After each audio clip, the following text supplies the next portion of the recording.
Subscribe ಆಗಿ ನಮ್ಮ ಚಾನಲ್ಗೆ. ಹೊಸ ವಿಡಿಯೋಸ್ಗಾಗಿ ಬೆಲ್ ಐಕನ್ ಅನ್ನು ಕ್ಲಿಕ್ ಮಾಡಿ. ಹಲೋ ಫ್ರೆಂಡ್ಸ್, ಎಲ್ಲರಿಗೂ ನಮಸ್ಕಾರ. ಲಕ್ಷ್ಮಿ ಪಾಕಶಾಲೆ ಕಾರ್ಯಕ್ರಮಕ್ಕೆ ಸ್ವಾಗತ. ಇವತ್ತಿನ ದಿನ ನಾನು ತುಂಬ ಸಿಂಪಲ್ಲಾಗಿ ಈಸಿಯಾಗಿ ಒಂದು ಊಟದ ಜೊತೆಲಿ ಸೈಡ್ ಡಿಶ್ ಮಾಡ್ಕೊಳ್ಳೋದು ಯಾವ ರೀತಿ ಅಂತ ತೋರಿಸ್ತಾ ಇದ್ದೀನಿ. ಅದೇನಪ್ಪ ಅಂತಂದರೆ ಈರುಳ್ಳಿ ಗೊಜ್ಜು. ಇದನ್ನು ನೀವು ಬಿಸಿ ಬಿಸಿ ರೈಸ್ ಜೊತೆಗೆ ಅಥವಾ ರೊಟ್ಟಿಗೆ ಚಪಾತಿಗೆಲ್ಲ ಸೈಡ್ ಡಿಶ್ ಆಗಿ ನೆಂಚ್ಕೊಂಡು ತಿನ್ಬೋದು. ಅದಲ್ಲದೆ ಫ್ರೆಂಡ್ಸ್, ಮನೇಲಿ ತರಕಾರಿ ಇಲ್ದಿದ್ದಾಗಲೂ ಕೂಡ ನೀವು ಬರೀ ಈರುಳ್ಳಿನ ಬಳಸಿಬಿಟ್ಟು ಸುಲಭವಾಗಿ ಈ ಗೊಜ್ಜನ್ನು ರೆಡಿ ಮಾಡ್ಕೊಳ್ಬಹುದು. ಬನ್ನಿ ಹಾಗಿದ್ರೆ ಈ ಈರುಳ್ಳಿ ಗೊಜ್ಜು ಮಾಡೋದು ಯಾವ ರೀತಿ ಅಂತ ನೋಡೋಣ. ಮೊದಲೇದಾಗಿ ಒಂದು ಮಿಕ್ಸಿಂಗ್ ಬೌಲ್ ತೊಗೊಳ್ಳಿ. ಇದಕ್ಕೆ ಇವಾಗ ನಾನಿಲ್ಲಿ ಒಂದು 5 ರಿಂದ 6 ಟೇಬಲ್ ಸ್ಪೂನಷ್ಟು ಮೊಸರು ಹಾಕ್ಕೊಳ್ತಾ ಇದ್ದೀನಿ. ಮೊಸರನ್ನು ಫ್ರೆಂಡ್ಸ್ ನಾನಿಲ್ಲಿ ಮನೆಯಲ್ಲೇ ಮಾಡಿರೋ ಮೊಸರನ್ನು ಬಳಸಿದ್ದೀನಿ. ಮೊಸರು ಹಾಕಿದ ನಂತರ ನೋಡಿ ಇದನ್ನ ಇವಾಗ ಒಂದ್ಸಲ ಚೆನ್ನಾಗಿ ಬೀಟ್ ಮಾಡ್ಕೊಳ್ಳೋಣ.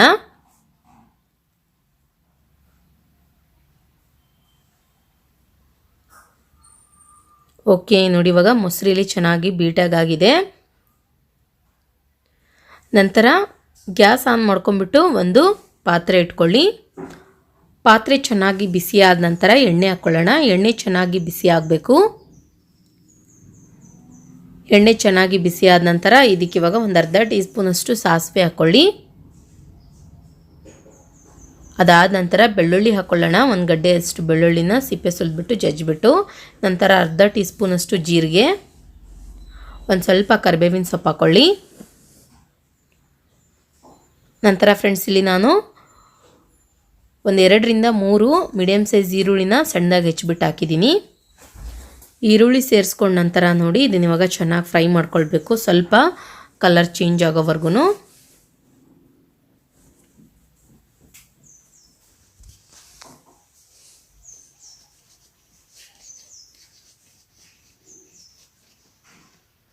ಸ್ವಲ್ಪ ಈರುಳ್ಳಿ ಇಲ್ಲಿ ಕೆಂಪಗಾಗಬೇಕು ಫ್ರೆಂಡ್ಸ್, ಅಲ್ಲಿವರೆಗೂ ನೀಟಾಗಿ ಫ್ರೈ ಮಾಡ್ಕೊಳ್ಳಿ ಎಣ್ಣೆಲೇನೆ. ಅದಾದ ನಂತರ ಇದಕ್ಕೆ ಇವಾಗ ಉಳಿದಂತಹ ಸಾಮಗ್ರಿಗಳು ಹಾಕ್ಕೊಳ್ಳೋಣ. ಒಂದು ಚಿಟಿಕೆಯಷ್ಟು ಅರಿಶಿನ ಪುಡಿ, 1 ರಿಂದ 1.5 ಟೀ ಸ್ಪೂನಷ್ಟು ಅಚ್ಚ ಖಾರದ ಪುಡಿ, ಅರ್ಧ ಟೀ ಸ್ಪೂನಷ್ಟು ಧನಿಯಾ ಪೌಡರ್, ನಂತರ ಒಂದು ಅರ್ಧ ಟೀ ಸ್ಪೂನಷ್ಟು ಗರಂ ಮಸಾಲ ಹಾಕ್ಕೊಳ್ಳಿ. ರುಚಿಗೆ ತಕ್ಕಷ್ಟು ಉಪ್ಪು ಹಾಕ್ಕೊಳ್ಳೋಣ. ಇದನ್ನ ಇವಾಗ ಪೂರ್ತಿ ಕಡಿಮೆ ಉರಿಯಲ್ಲಿಟ್ಬಿಟ್ಟು ಚೆನ್ನಾಗಿ ಮಿಕ್ಸ್ ಮಾಡ್ಕೊಳ್ಳಿ.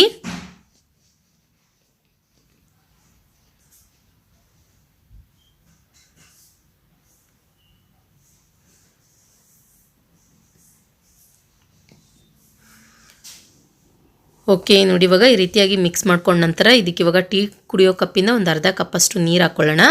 ನೀರು ಸೇರಿಸ್ಕೊಂಡ ನಂತರ ನೋಡಿ ಒಂದ್ಸಲ ಇದನ್ನು ಚೆನ್ನಾಗಿ ಮಿಕ್ಸ್ ಮಾಡ್ಕೊಳ್ಳಿ.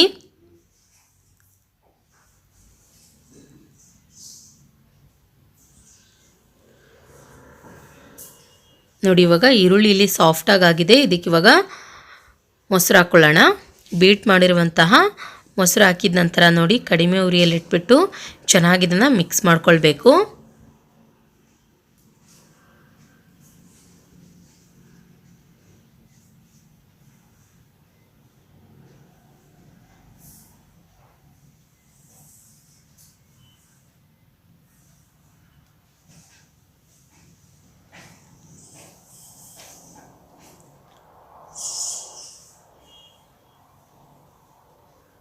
ನಂತರ ಫ್ರೆಂಡ್ಸ್, ಇದನ್ನ ಇವಾಗ 1-2 ನಿಮಿಷದವರೆಗೂ ಚೆನ್ನಾಗಿ ಕುದಿಯೋದಕ್ಕೆ ಬಿಟ್ಬಿಡಿ. ಗೊಜ್ಜು ನೋಡಿ ಇವಾಗ ಚೆನ್ನಾಗಿ ಕುದಿ ಬರ್ತಾ ಇದೆ. ನಂತರ ಇದಕ್ಕೆ ಇವಾಗ 1-2 ಟೇಬಲ್ ಸ್ಪೂನಷ್ಟು ಫ್ರೆಂಡ್ಸ್ ಬಜ್ಜಿ ಮಾಡೋ ಹಿಟ್ಟು ಹಾಕ್ಕೊಳ್ಳಿ. ಹಸಿಬೇಳೆ ಕಡಲೆ ಹಿಟ್ಟು ಜಾಸ್ತಿ ಏನು ಬೇಡ, 2 ಚಮಚ ಹಾಕಿದರೆ ಸಾಕು.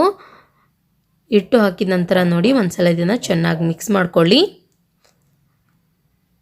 ನಂತರ ಇದನ್ನ ಇವಾಗ ಒಂದು 5 ನಿಮಿಷಗಳವರೆಗೂ ಪೂರ್ತಿ ಕಡಿಮೆ ಉರಿಯಲ್ಲಿಟ್ಬಿಟ್ಟು ಮೇಲ್ಗಡೆ ಮುಚ್ಚದೇನೆ ಹಾಗೆ ಇದನ್ನು ಕುದಿಸ್ಕೊಳ್ಳೋಣ. ಮೇಲ್ಗಡೆ ಮುಚ್ಚಿಬಿಟ್ರೆ ಆ ಪಾತ್ರೆಗೆ ನೀರು ಹಿಡಿದಿರುತ್ತಲ್ವ ಅದರಲ್ಲೆಲ್ಲ ಬಿದ್ದುಬಿಡುತ್ತೆ. ಸೊ ಮೇಲ್ಗಡೆ ಮುಚ್ಚಲಿಕ್ಕೆ ಹೋಗಬಾರ್ದು, ಹಾಗೆ ಇದನ್ನು ಚೆನ್ನಾಗಿ ಬೇಯಿಸ್ಕೊಳ್ಳಿ. ಓಕೆ ನೋಡಿ, ಇವಾಗ ಒಂದು 4 ನಿಮಿಷ ಕಂಪ್ಲೀಟಾಗಿ ಆಗಿದೆ. ಗೊಜ್ಜು ಇಲ್ಲಿ ಚೆನ್ನಾಗಿ ರೆಡಿಯಾಗಿದೆ ಫ್ರೆಂಡ್ಸ್. ತುಂಬ ಅಂದರೆ ತುಂಬ ಟೇಸ್ಟ್ ಆಗಿರುತ್ತೆ. ಇದಕ್ಕೆ ಇವಾಗ ಕೊನೆಯದಾಗಿ ಒಂದು ಸ್ವಲ್ಪ ಕೊತ್ತಂಬರಿ ಸೊಪ್ಪು ಹಾಕ್ಕೊಳ್ಳಿ. ಕ್ಲೀನಾಗಿ ವಾಶ್ ಮಾಡಿ ಕಟ್ ಮಾಡಿಬಿಟ್ಟು ನೋಡಿದ್ರಲ್ಲ ಯಾವ ರೀತಿಯಾಗಿ ನಾವು ತುಂಬ ಸಿಂಪಲ್ಲಾಗಿ ಈಸಿಯಾಗಿ ಟೇಸ್ಟಿಯಾಗಿರುವಂತಹ ಈರುಳ್ಳಿ ಗೊಜ್ಜು ಮಾಡ್ಕೊಳ್ಳೋದಂತ. ನಾನು ಮಾಡಿರೋ ಈ ರೆಸಿಪಿ ನಿಮಗೆ ಇಷ್ಟ ಆಗಿದರೆ ಪ್ಲೀಸ್ ಲೈಕ್ ಮಾಡಿ, ಶೇರ್ ಮಾಡಿ, ಕಮೆಂಟ್ ಮಾಡಿ. ಇನ್ನಷ್ಟು ಈಸಿ ರೆಸಿಪೀಸ್ಗಾಗಿ ನಮ್ಮ ಲಕ್ಷ್ಮಿ ಪಾಕಶಾಲೆ ಚಾನಲ್ಗೆ ಸಬ್ಸ್ಕ್ರೈಬ್ ಆಗೋದು ಮಾತ್ರ ಮರಿಬಾರ್ದು. ಮತ್ತೆ ಒಂದು ಇಂಟ್ರೆಸ್ಟಿಂಗ್ ರೆಸಿಪಿ ಒಂದಿಗೆ ಬರ್ತೀನಿ ಮುಂದಿನ ಸಂಚಿಕೆಯಲ್ಲಿ. Keep watching. Thank you. Bye.